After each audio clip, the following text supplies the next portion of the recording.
আসসালামু আলাইকুম। সর্বশেষ আপডেট আন্তর্জাতিক নিউজে আপনাদেরকে স্বাগতম। জানিয়ে দিচ্ছি সংবাদ শিরোনাম। অবশেষে চুক্তিতে সই করল রাশিয়া ও ইরান। জানিয়ে দিচ্ছি পাকিস্তানি F-17 থান্ডার যুদ্ধবিমান কিনতে আগ্রহ বাংলাদেশ। অন্যদিকে বিদায়ী সংবাদ সম্মেলনে গাজা ইস্যুতে সাংবাদিকদের তোপের মুখে ব্লিংকেন। থাকছে গাজা যুদ্ধবিরতি ঘোষণা 10 মিনিট আগেও ছিল নাটকীয়তা, কিন্তু কি হয়েছিল? এতক্ষণ শুনছিলেন সংবাদ শিরোনামগুলো, এবার বিস্তারিত। তবে তার আগে আপনি যদি যুদ্ধবিরতিকে সমর্থন করেন অবশ্যই কমেন্ট সেকশনে ইয়েস লিখে জানিয়ে দিন আপনার সমর্থনটি। আর ভিডিওটি ভালো লাগলে একটি লাইক করবেন, চ্যানেলটিকে সাবস্ক্রাইব করার অনুরোধ রইল।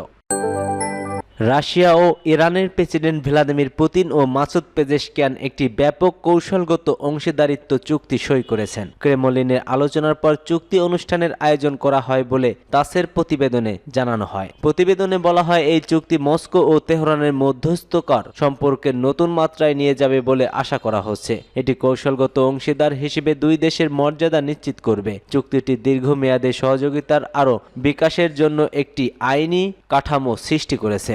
রাশিয়া ও ইরানের কর্মকর্তাদের মতে প্রতিরক্ষা, সন্ত্রাস দমন, জ্বালানি, অর্থ পরিবহন, শিল্প, কৃষি, সংস্কৃতি, বিজ্ঞান ও কৌশল ও প্রকৌশলী সহ সব ক্ষেত্রেই এই চুক্তি প্রযোজ্য থাকবে। চুক্তির আগে মস্কোয় মাসুদ পেজেশকিয়ানের সঙ্গে বৈঠকে রুশ প্রেসিডেন্ট ভ্লাদিমির পুতিন বলেন, আপনারা আজকে সফর বিশেষ তাৎপর্যপূর্ণভাবে দেখবেন, কারণ আমরা কেবল আমাদের সহযোগিতার সমস্ত ক্ষেত্র নিয়ে আলোচনা করার সুযোগ পাব না, আমরা রাশিয়া ও ইরানের মধ্যে ব্যাপক কৌশলগত অংশীদারিত্বের বিষয়ে একটি প্রধান মৌলিক চুক্তি সই করব।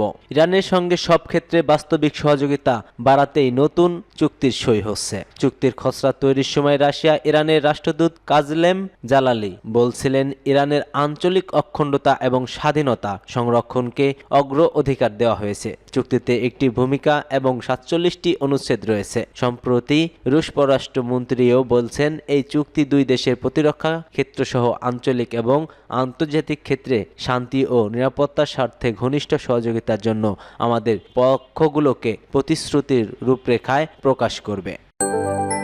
পাকিস্তানি F-17 থান্ডার যুদ্ধবিমান কিনতে আগ্রহ বাংলাদেশ।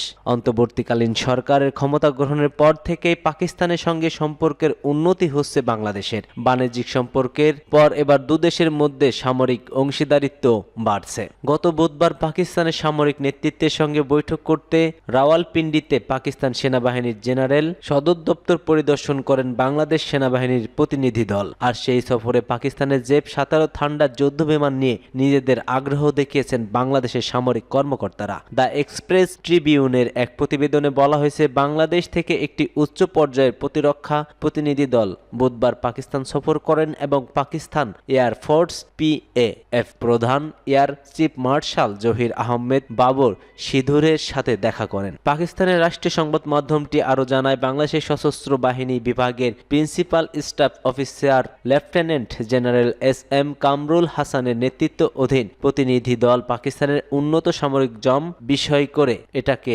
বাস্তবায়ন ও কিনতে তারা আগ্রহ প্রকাশ করেছে।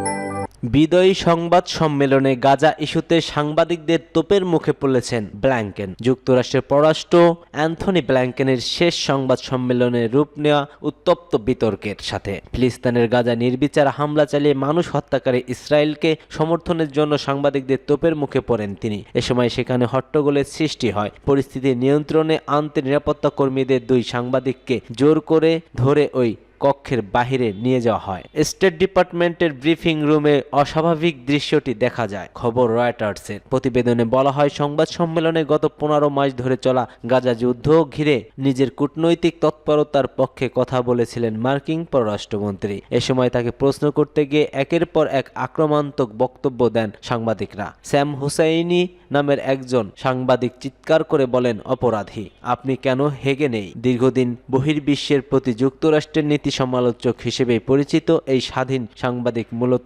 আন্তর্জাতিক অপরাধ আদালতকে ইঙ্গিত করে একথা বলেছেন। পররাষ্ট্র দপ্তরের ব্রিফিং কক্ষে অচেনা এই সাংঘাতিক ও সংঘাতজনিত দৃশ্যের মুক্তি ঘটে নিরাপত্তা কর্মীরা হোসাইনিকে ধরে নেওয়ার মাধ্যম দিয়ে। তারা এই সাংবাদিককে জোর করে কক্ষের বাইরে নেওয়ার সময়ও তিনি অ্যান্থনি ব্লিংকেনের উদ্দেশ্যে অবকাঠামোকর নানা প্রশ্ন ছুড়তে থাকেন। গাজা যুদ্ধবিরতি ঘোষণার পরেও 10 মিনিট আগেও ছিল অনেক নাটকীয়তা। কিন্তু কি হয়েছিল সেদিন? দীর্ঘ 15 মাস ধরে গাজায় তাণ্ডব চালানোর পর অবশেষে যুদ্ধবিরতি চুক্তিতে সম্মত হয়েছে ইসরায়েল ও ফিলিস্তিনি স্বাধীনতাকামী সংগঠন হামাস। রবিবার থেকে এই যুদ্ধবিরতি কার্যকর করা হবে, অর্থাৎ আজ থেকে। তবে এই চুক্তি হওয়া কখনোই সহজ ছিল না। আক্ষরিক অর্থেই শেষ মুহূর্তে চুক্তিতে সম্মত হয় উভয় পক্ষ।